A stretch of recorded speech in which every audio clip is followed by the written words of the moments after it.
굿모닝, 좋은 아침입니다. 오늘 하루도 주님이 부어주신 놀라운 은혜를 누리고 또 하나님의 보호하심을 경험하는 귀한 하루 되시기를 소망합니다.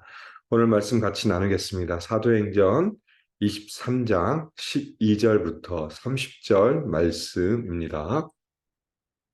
사도행전 23장 12절부터 30절 말씀입니다.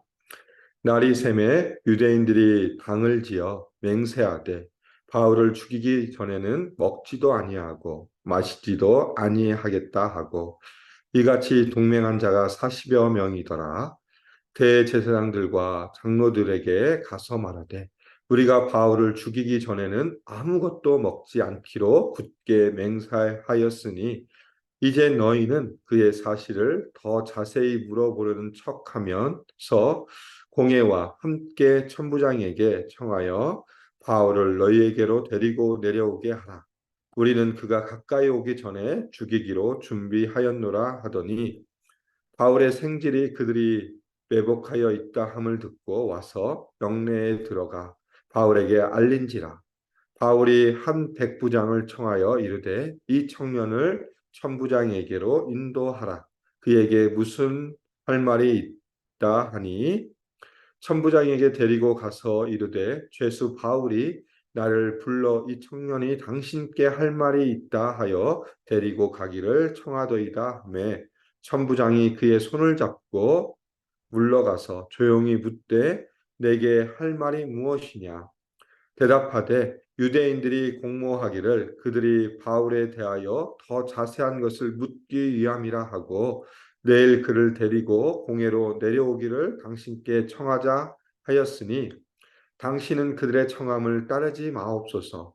그들 중에서 바울을 죽이기 전에는 먹지도 않고 마시지도 않기로 맹세한 자 40여 명이 그를 죽이려고 숨어서 지금 다 준비하고 당신의 허락만 기다리나이다 하니 이에 천부장이 청년을 보내며 경계하되 이 일을 내게 알렸다고 아무에게도 이르지 말라 하고 백부장 둘을 불러 이르되 밤 제3시에 가이사라까지 갈 보병 200명과 기병 70명과 창병 200명을 준비하라 하고 또 바울을 태워 총독 벨릭스에게로 무사히 보내기 위하여 짐승을 준비하라 명하며 또 이 아래와 같이 편지하니 일러스되 클라우디오 누시아는 총독 벨릭스 각하께 무난하나이다.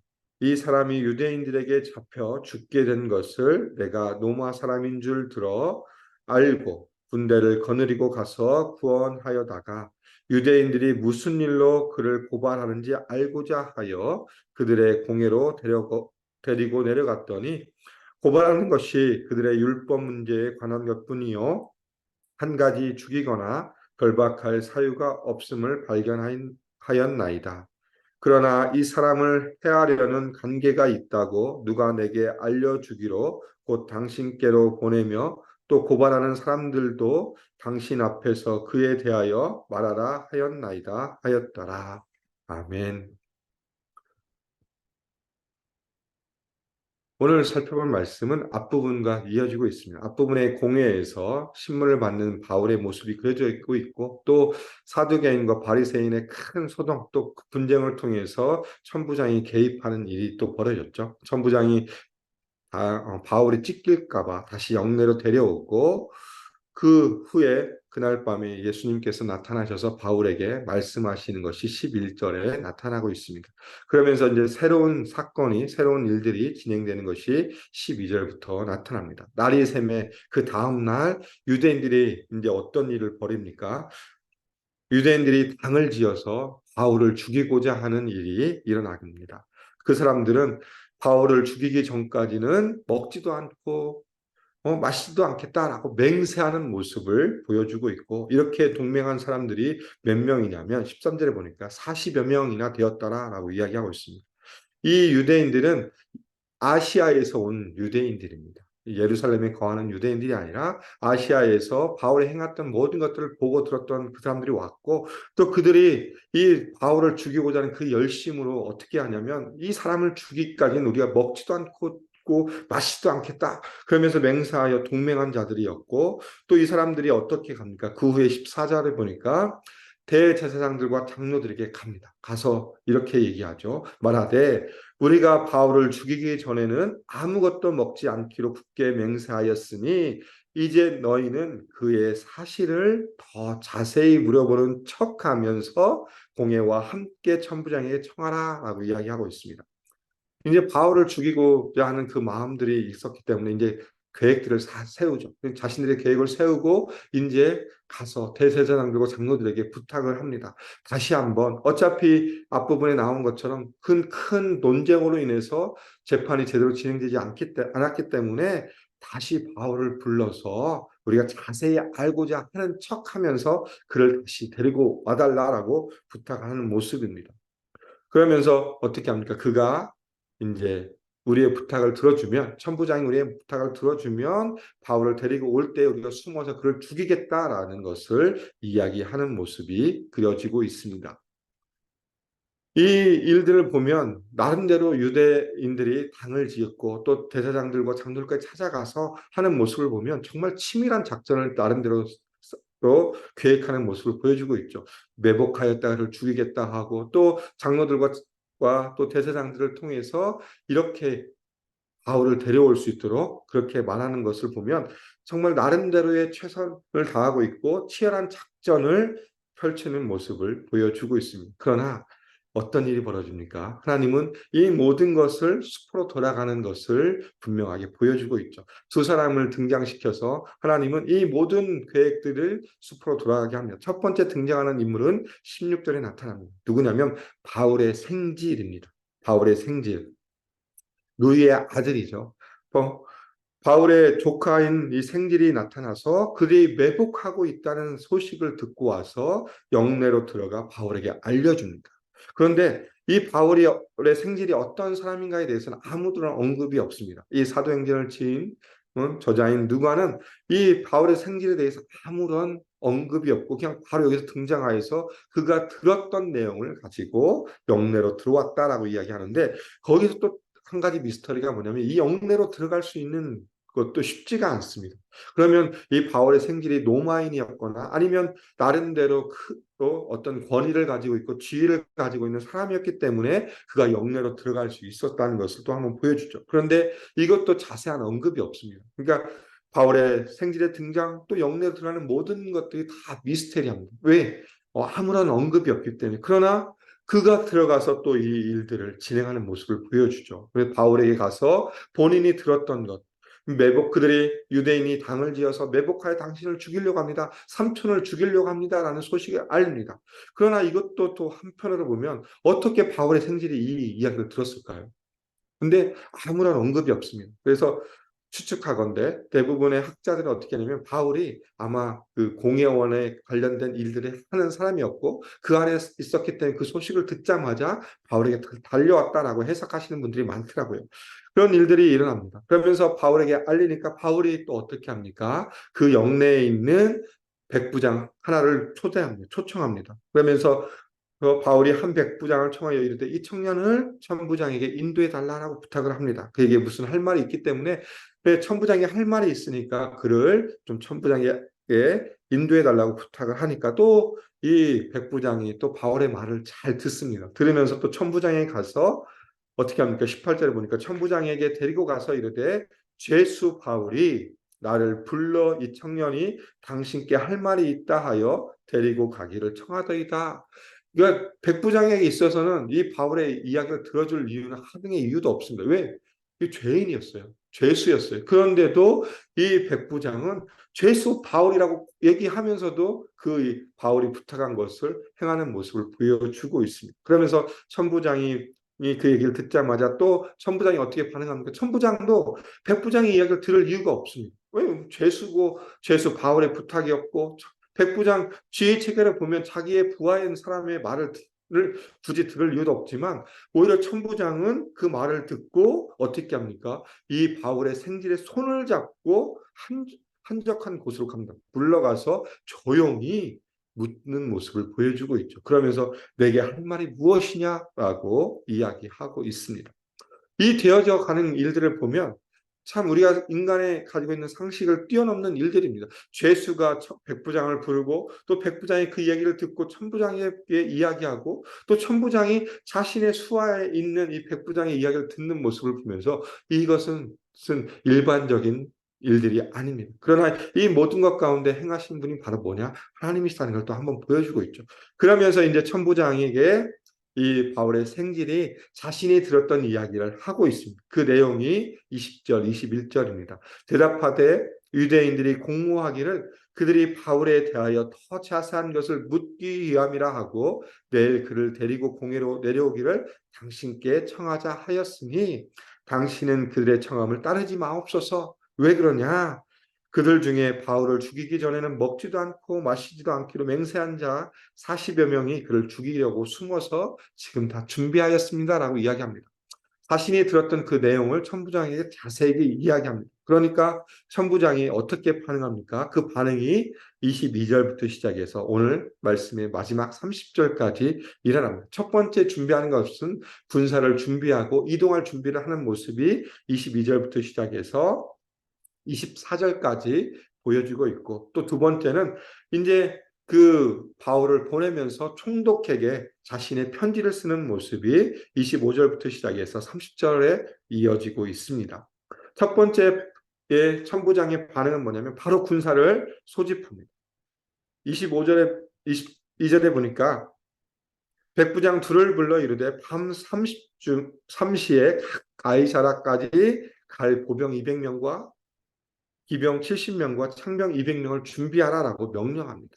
여기서 보면 제3시라고 하는데 제3시는 지금은 시간에 보면 밤 9시입니다. 그냥 이야기를 듣자마자 바로 진행하는 거죠. 그렇기 위해서 군사를 소집하는 모습을 보여주고 있습니다. 백부장 둘을 부르고 또 보병 200명과 기병 70명, 창병 200명, 약 470명의 군사를 소집하는 모습을 보여주고 있죠. 자기가 천부장으로 자기가 거느릴 수 있는 군대의 반절을 이 죄수 한 사람을 호송하기 위해서 불러오는 모습을 보여주고 있습니다. 철저하게 보병과 창병과 기병 그리고 심지어 어떤 일까지 합니까? 바울을 태워서 총독 벨릭스에게 무사히 보내기 위해서 짐승까지 준비하는 모습을 보여주고 있습니다.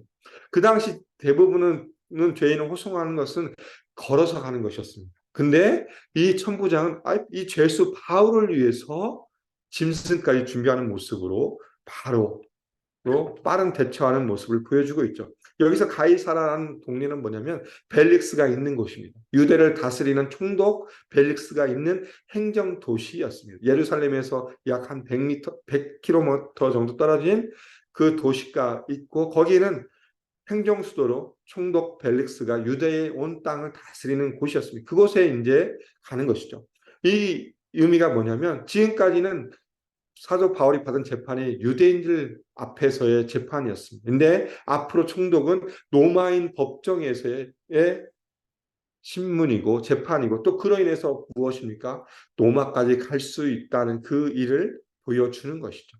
그러면서 이 가이사라로 보내고자 하는 첫 번째 일을 준비하고 있습니다. 군사를 준비하고 바울을 태워서 보낼 짐승을 준비하는 모습을 보여주고 있고 또 이와 더불어서 25절에 이 벨릭스 총독에게 자신이 왜 이런 일을 하는가에 대한 이야기를 편지로 남기고 있습니다.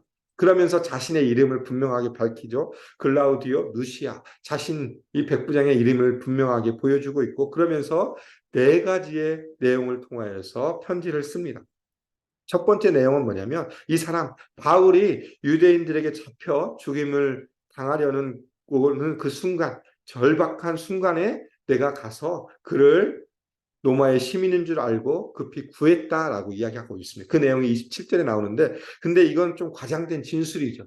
왜 그러냐면 처음 천부장이 바울을 구했을 때는 바울이 로마 시민인지 유대인인지 확실하게 알지 못하는 상황이었습니다. 그 후에 로마 시민이었음을 알고 오히려 더 선대하는 모습을 보여주고 있죠. 그런데 첫 번째 질문을 이렇게 합니다. 이 사람이 로마 시민인 줄 알고 내가 그를 구했습니다. 라는 것을 자신의 의를 드러나는 거예요. 자신의 이런 일을 했습니다라고 자신을 보여주고 있는데 이건 과장된 진술이고 더 나아가면 거짓된 진술이죠. 그러면서 첫 번째 진술을 하고 두 번째는 이제 이 바울이 왜 재판을 받았느냐에 대한 이야기를 합니다. 사내들인 공회에서 그 앞에 세워서 여러 가지 재판을 해본 결과 이것이 뭐 이걸 잡거나 죽이려고 하는 그런 어떤 이유가 아니라 오직 그저 율법 문제에 지나지 않는다라는 것을 29절에 이야기하고 있습니다. 고발하는 것이 그들의 율법의 문제에 관한 것뿐이요. 이 바울을 뭐 가두거나 죽일 이유가 아무 하등이 없습니다. 라고 두 번째 이야기를 하고 있고, 세 번째는 그러나 30절에 보니까 이 사람을 해하려는 관계가 있다고 누가 내게 알려주기로 곧 당신께 보낸다라고 이야기하고 있습니다. 그를 죽이려고 하는 음모가 발각되어서 총독에게 보낼 수밖에 없다라고 이야기하고 있고, 마지막 네 번째 내용은 뭐냐면 또 고발하는 사람들에게도 당신 앞에서 그에 대해서 말하라라고 하였나이다. 그러니까 고소하는 유대인들에게 직접 당신 총독 앞에 가서 고소할 내용이 있으면 진술하도록 내가 명령했다라는 것을 통해서 네 가지의 진술을 이야기하고 있습니다. 이 내용을 통해서 한편으로 보면 자신의 의를 드러내면서 이 일들이 이렇게 진행되는 것입니다라는 것을 자신이 진술하는 모습을 보여주고 있죠. 왜 그러냐면 자신을 보호하기 위한 목적일 수도 있습니다. 왜? 이런 일들이 진행되는 가운데 총독이 잘못 오해하면 자신을 죽일 수 있기 때문에 그 내용들을 자세히 글로 써서 편지로 바울과 함께 보내려고 하는 모습을 보여줌으로 오늘 말씀을 마무리되어져 가고 있습니다. 그러면서 31절에 보니까 이제 명을 받아서 군대가 움직이는 모습이 분명하게 보여주고 있죠. 오늘 이 일들을 생각하면서 오늘 본문을 보면서 우리는 한 가지를 좀 생각해 보셨으면 좋겠습니다. 뭐냐면 하나님의 인도하심과 보호하심입니다. 바울이 하나님 앞에서 신실하게 서가는 모습, 또 그가 예수님이 나타나셔서 내가 여기에서 진술한 것처럼 나를 드러낸 것처럼 로마에서도 똑같이 해야 된다는 그 말씀을 분명히 해주신 이후에 어떤 일이 벌어집니까? 바울을 죽이고자 하는 사람들이 나타났지만 그러나 그 모든 것 가운데 바울의 생지를 통해서 또 천부장의 빠른 대처를 통해서 이 모든 것을 수포로 돌아가게 하시는 하나님의 놀라운 은혜가 있다는 것을 다시 한번 기억하셨으면 좋겠습니다. 바울은 보호하시고 또한 이 모든 계획들을 철저하게 깨뜨리시는 분이 바로 누구시냐? 하나님이시다. 바울의 생지를 이용하시고 또한 로마 군사인 천부장 아무런 힘은 능력도 없는 것처럼 보여지지만 그러나 하나님이 그를 통하여서 바울을 보호하시는 모습으로 보여주고 있습니다. 하나님의 계획하심은 결코 실패가 없음을 분명하게 보여주는 일입니다. 인간이 아무리 좋은 나름대로 치밀하게 계획을 짤지라도 하나님이 그것을 막아버리시면 그것은 숲으로 돌아간다는 것을 다시 한번 보여주고 있죠. 이것을 우리에게 좀 적용했으면 좋겠습니다. 우리가 이 땅을 살아갈 때 우리가 하나님의 자녀로 살아갈 때 여전히 하나님 우리와 함께 하신다는 것을 기억하셨으면 좋겠습니다. 우리의 삶이 때로는 힘들고 어려울지라도 그러나 그 가운데서 우리를 보호하시고 인도하시는 분이 바로 누구시냐? 우리의 아버지 되시는 하나님이심을 우리가 믿고 나아갔으면 좋겠습니다. 때로는 이 바울처럼 정말 외부적인 어려움을 통해서 죽을 수도 있는 상황 가운데서도 하나님이 그 모든 것을 깨뜨리시지만 그냥 우리가 삶을 살아가면서 우리 안에는 많은 일들이 일어나죠. 때로는 우리 마음 가운데 고통이 있고 또 외부적인 어려움들이 있고 그러나 그 모든 것 가운데 우리와 일하시는 하나님을 좀 바라봤으면 좋겠습니다. 고린도전서 10장 13절에 사람이 감당할 시험 밖에는 너희가 당한 것이 없나니 오직 하나님은 믿부사 너희가 감당하지 못할 시험 당함을 허락지 아니하시고 시험 당할 즈음에 또한 피할 길을 내사 너희를 능히 감당하게 하시니라. 이 말씀을 우리가 믿었으면 좋겠습니다. 정말 우리에게 닥쳐져 있는 어려움들이 있지만 그 어려움 가운데 함께 하시는 분이 누구시냐? 우리의 하나님이심을 다시 한번 기억하셨으면 좋겠습니다. 그분이 우리의 삶을 인도하고 계시고 지금도 보호하고 계시고 그 누구보다도 우리를 사랑함으로 그 사랑으로 품어주시는 분이 하나님이심을 기억하면서 오늘 하루도 살아갔으면 좋겠습니다. 그러면서 우리 마음 가운데 이런 고백이 있었으면 좋겠습니다. 하나님을 가까이 함이 내게 복이다. 시편 73편의 그 고백처럼 우리가 오늘 하루도 주님의 은혜 가운데 살아가지만 다시 한번 우리의 믿음 가운데 내가 하나님을 가까이 함이 내게 복입니다 라는 그 믿음의 고백을 통해서 오늘 하루도 주님이 주신 놀라운 축복과 은혜 하나님의 보호하심과 인도하심을 깊이 경험하고 체험하고 그로 인해서 하나님의 풍성한 은혜를 누리는 귀한 삶이 되기를 주님의 이름으로 소망하며 축복합니다. 기도하겠습니다. 하나님 감사합니다. 오늘 또 말씀을 통해서 하나님의 일하심을 저희가 또 바라볼 수 있도록 또 생각할 수 있도록 인도해 주셔서 감사합니다. 사도 바울을 죽이려 하는 그 모든 관계 가운데 그 음모 가운데 있었지만 하나님이 사람들을 또 사용하셔서 바울의 생질과 또 천부장을 사용하셔서 그 모든 일들을 숲으로 돌아가시게 하신 놀란 하나님의 은혜를 다시 한번 우리가 기억하게 해주시고 또 그 모든 것 가운데 우리의 삶 가운데 지금도 여전히 일하시면서 우리를 돌보시며 우리를 그 누구보다도 사랑하시며 보호하시며 인도하신 그 하나님의 놀라운 은혜를 다시 한번 경험할 수 있는 귀한 하루가 될 수 있도록 인도하여 주시며 함께하여 주시옵소서. 오늘 우리에게 주어진 이 하루를 통하여서 온전히 하나님의 영광을 드러내는 삶이 되게 해주시고 하나님을 더 깊이 만나고 하나님을 가까이 함이 내게 복이라는 그 믿음의 고백처럼 주님 앞에 깊이 나아가 주님과 동행하는 삶이 될 수 있도록 오늘 하루도 인도하여 주시며 함께하여 주시옵소서. 주님 감사합니다. 예수님 이름으로 기도드립니다. 아멘.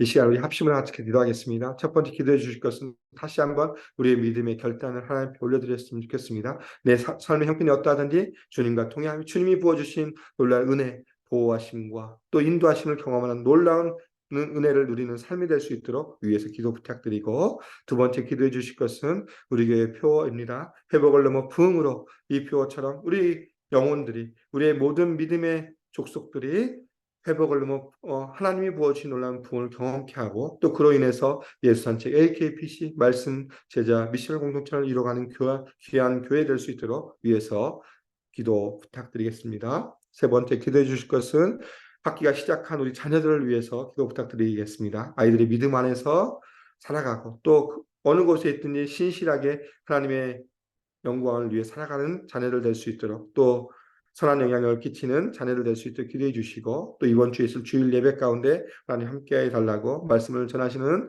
우리 모든 교역자들과 또 예배를 섬기시는 모든 분들 또 예배에 참여하는 모든 자들이 영과 진리로 주님 앞에 예배할 수 있는 주일 예배가 될 수 있도록 기도 부탁드리겠습니다. 마지막으로 태국에서 선교하고 계시는 우리 박태구 선교사님, 정순희 선교사님이 기도해 주시고 목장에서 후원하고 기도하는 선교사님들을 위해 기도해 주시고 또 지금 선교지를 방문 중인 최병진 장로님, 최영미 집사님을 위해서 기도 부탁드리겠습니다. 또 치유를 위한 기도, 주변의 성도님들, 또 고통 가운데 있는 경제적으로, 신분적으로 어려움 가운데 있는 성도님들의 이를 위해서 합심으로 기도하고 일상의 삶으로 나아가겠습니다. 함께 기도하겠습니다.